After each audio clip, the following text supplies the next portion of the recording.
answer. So during your victory speech, your main point was fighting corruption in Pakistan and powering the economy. How is your government aiming to ensure transparency so you can revive the investors' confidence in Pakistan and investing in Pakistan? Firstly, Lubna, you must understand that corruption is what makes a country poor. Corruption is the main difference between the developed world and the developing world. Countries are not poor because they lack resources. For instance, Congo has so many resources. It's one of the most resource-rich area in the world, as opposed to Switzerland, which comparatively hardly has any resources. The difference is that what corruption does is, it does two things. One, it destroys state institutions. When the ruling elite is corrupt, it can only make money by destroying all those institutions that are check and balance in the way of corruption. And secondly, corruption diverts money from human development to mega projects which give mega kickbacks, which leave a country indebted. So Switzerland is one of the most prosperous countries in the world because it has very good governance. It has strong state institutions, and it uses the money to develop its human resources. So in Pakistan, the challenge is, how do we strengthen our institutions enough to make it impossible for people to be corrupt, or corruption at a level which is manageable? And secondly, divert the resources to develop our human resources. This is the challenge of Pakistan. So what we've been trying to do since we've been 60 days in power is to strengthen the state institutions, develop meritocracy.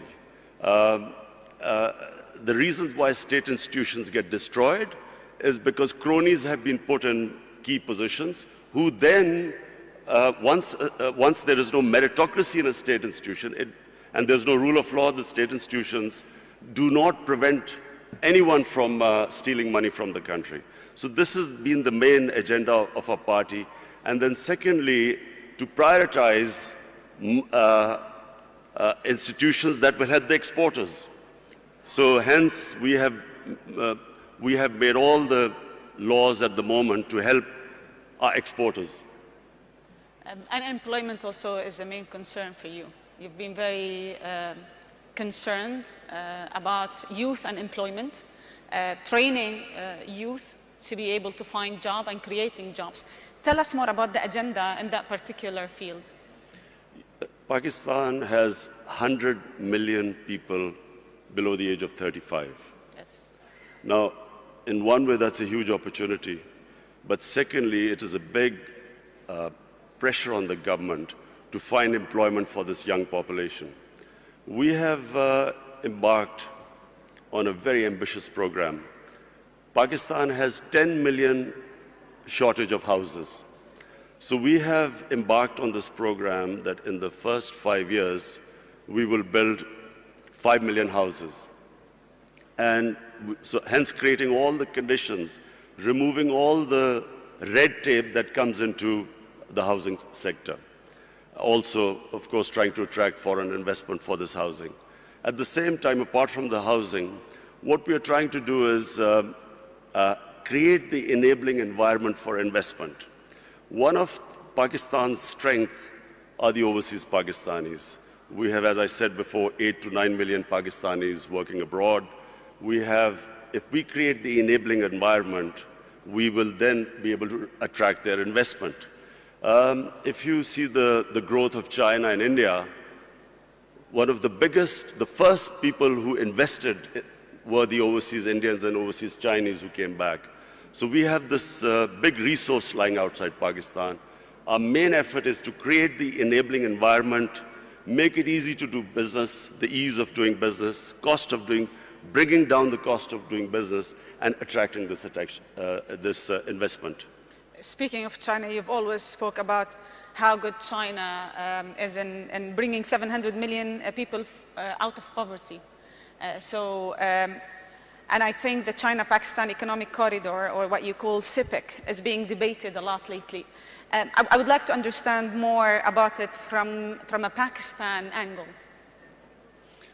First of all, let me just say two things about China, which for Pakistanis is very attractive. One is that China is the only country in human history which brought out 700 million people out of poverty in 30 years. Secondly, China has, in the last 5-6 years, really clamped down on corruption. In the last 4 years, I think they convicted about 415 government ministers in corruption cases. So these are the two problems which face Pakistan. We have corruption, and so we are going to look for ways, because white-collar crime is very difficult, especially in our countries, to catch, because we do not have the people. Absolutely. We do not have those who understand, who can convict white-collar criminals. So we are going to get help from China. And secondly, all the ways, the way they have brought this huge amount of humanity out of poverty. So poverty alleviation is the second thing which we learn from China, and I'm going there next month. So we hope to, we've already asked the Chinese government to help us in these two areas. CPEC is a great opportunity for Pakistan. CPEC connects us to China, which is one of the biggest markets. Because of CPEC, we are developing Gwadar, which is, after Singapore, the second deepest port. And because of CPEC, we are developing these special economic zones where we will invite investments from all over. So hence, provided we get our governance structure right, CPEC is a great opportunity for Pakistan. And actually, that leads to my second question, that this whole collaboration with China, how can it help Pakistan bring more international investors? Well, simply because China, A, is a huge market. Secondly, the CPEC is this route which connects us, China, right down to Gwadar. So we have all this opportunity with these special economic zones to invite people. It gives a great opportunity for investment. And remember Pakistan's strategic position. It is sitting next to two of the biggest markets, India on one side, China there, and then, of course, inshallah, when peace returns to Afghanistan, then we have this all the way to Central Asia. So Pakistan is strategically probably one of those countries blessed. It is placed in one of the great positions in the geography of the world. And actually, I would like to comment on this point, but because rightly so, like Pakistan is very well placed to connect Central Asia, Middle East, China, and the Eastern markets. Do you have a plan to leverage on that natural advantage? The plan is to create the enabling environment in Pakistan so that we can attract investors. Not just foreign investors, not just overseas Pakistani investors, even our own investors who, unfortunately, because of our poor governance system, were not really investing in Pakistan. We didn't even give them enough incentives, and I'm talking about Pakistani investors. So we are restructuring our duty structure. We are our tax incentives. We are restructuring everything so to incentivize people to invest. What are the sectors that you think investors would be more interested in Pakistan? Minerals. There are vast amount of mineral wealth lying in Pakistan. Coal, we have one of the biggest coal reserves in the world. We have copper reserves, one of the biggest copper reserves. Zinc. We have a lot of areas of gas which have not been explored at all. But then we have tourism. You see, Pakistan is one of the most diverse countries in the world. Pakistan starts with alpine in the north. We have alpine climate. And then from the highest, which is the second highest mountain in the world, which is K2, we go on to the sea. We have 12 climatic zones on the way. So we have, tourism has exploded in Pakistan. our infrastructure cannot cope with the tourists. So that's one of the biggest opportunities to invest in our country. And then we have three types of tourism. We have religious tourism. North of Pakistan was the center of the Buddhist civilization. We have the oldest civilization in the world, which is the Indus Valley civilization in Mohenjo-daro. Peshawar is one of the oldest living cities in the world, 2,500 years old. Lahore, also one of the ancient cities. So Pakistan is a diverse country. It's unfortunately because of the war on terror, last 13, 14 years, we had this turmoil where tourism disappeared. But in the last 2 years, we have all records of tourism have been broken in our country. So that's a great area to invest. So you've mentioned 2 points, tourism and energy. You've spoken enough about tourism and what should happen and how the investment should be. But on housing is also, of course, 5 million houses we are building. That's another area we're expecting investment from abroad. Let me talk about energy, because I think finding a sustainable fuel and gas supply by investing in Pakistan's own production is vital for your economy. What's your plan to reducing energy dependency and really inviting international investors and local investors to invest in that particular field? You see, we have hardly had any investment in our mineral resources. And one of the reasons, as I said again, in the last 15 years, was this war on terror, where we became the center of